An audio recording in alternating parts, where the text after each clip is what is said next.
Chesham, Buckinghamshire. Right, what we're doing now, Dan, we're going on a revisit, aren't we? Brian and Dell have a writ to collect a debt of over £4,000 from a business that recycles second-hand airline seats. Yes, it looks like we're going to SD Aviation Aircraft Interior Recycling Limited. It's not the first time Brian has tried to collect the debt. Yeah, Kevin and I attended this one, which was, we've got lots of aircraft seats and parts of planes. Okay. Which are quite valuable. The money is owed to a supplier that the business failed to pay. I'll just tell him that the sun's shining, please don't make the thunder and lightning come. What's wrong with you? On their first visit, the debtor, Aaron Day, claimed he couldn't pay. This time, Brian and Dell want results. The warehouse is full of potentially valuable aircraft seats. They could seize to offset the debt. The agents find Mr. Day sitting in his office with a colleague. Afternoon. You all right? I'm good, how are you, sir? Yeah, good, thanks. High Court Enforcement Agency, you know that, yeah? Yeah. I understand there was an issue last week because, I don't know, cash flow or whatever it was. Exactly, yes. Okay. It's got to be paid today. I haven't got it here, mate. We're going to have to seize assets then. You've got to pay it. We said you were going to pay it Friday and then Monday the latest. Yeah, I know, but it just No, didn't Tuesday. come in. Can anyone help you with it to get it paid today? And then you pay him back? Anyone at all? No, I can't do that. I've exhausted my channels. The bank won't help you then? No. I've got this guaranteed 15 grand coming in. I know that, it's just not hitting the time frame. Mr. Day says he's waiting for a £15,000 payment from HM Revenue and Customs. Do you know if the HMRC have actually sent out the cheque? Yeah, they have. The HMR system says it's on its way. If you can't pay this today, we're going to look to take control of goods, get some trucks in and remove them. Mr. Day claims he can't pay, but then he makes the team an offer. Yeah, you can take 4 of those seats, and that is No, 12 grand. I'm not an expert at it. We'll have a look around and we'll determine what we're taking. When you explain to a debtor that, you know, you're going to take control of their goods and possibly remove them,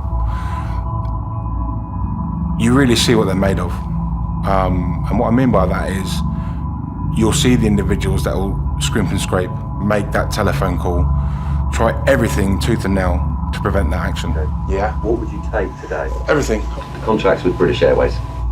BA's assets. Cool. So you wouldn't be able to touch that. So why is BA's assets in here? What's the contract? What's the conditions? The contract is I buy those. Right. And they're holding here. As soon as I pay them, they're mine. So it is technically, legally, underneath the contract, BA's stock until I pay for it. After first offering them some stock, Mr. Day now backtracks, claiming the airline seats aren't his after all. Dell is suspicious.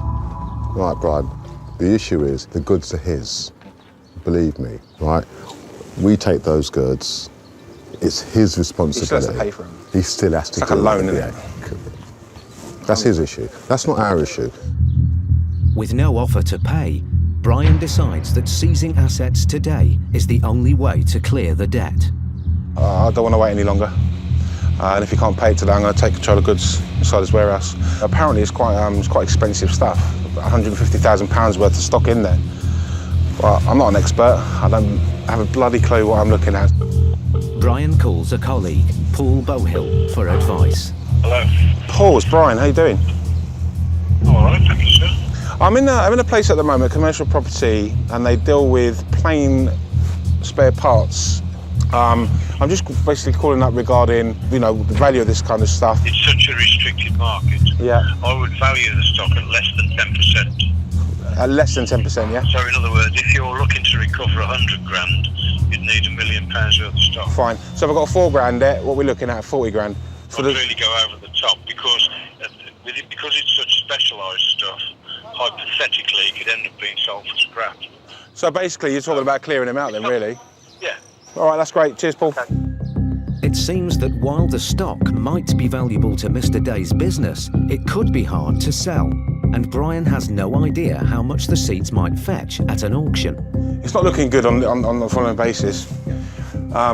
Because your goods are quite specialised items, we might not be able to sell it at all.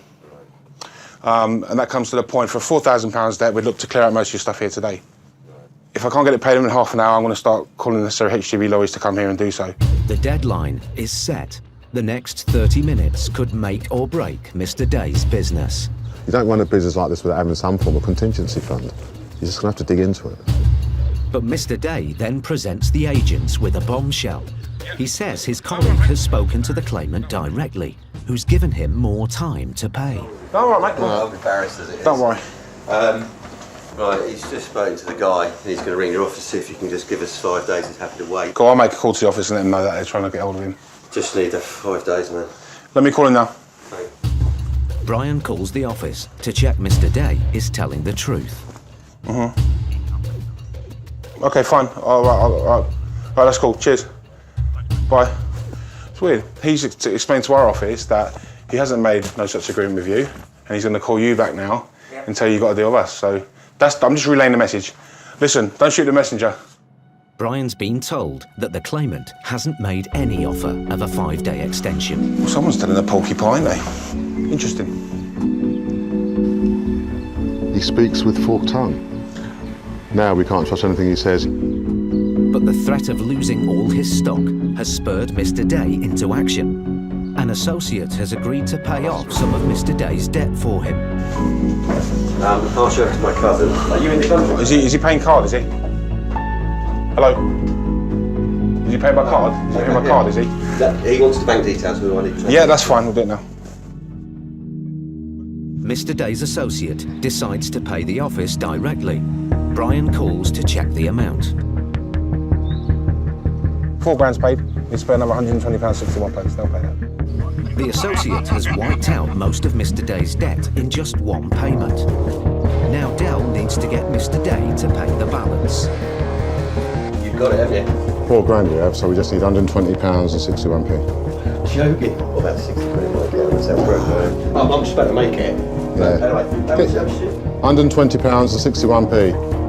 Mr. Day now asks another colleague to pay the remaining £120.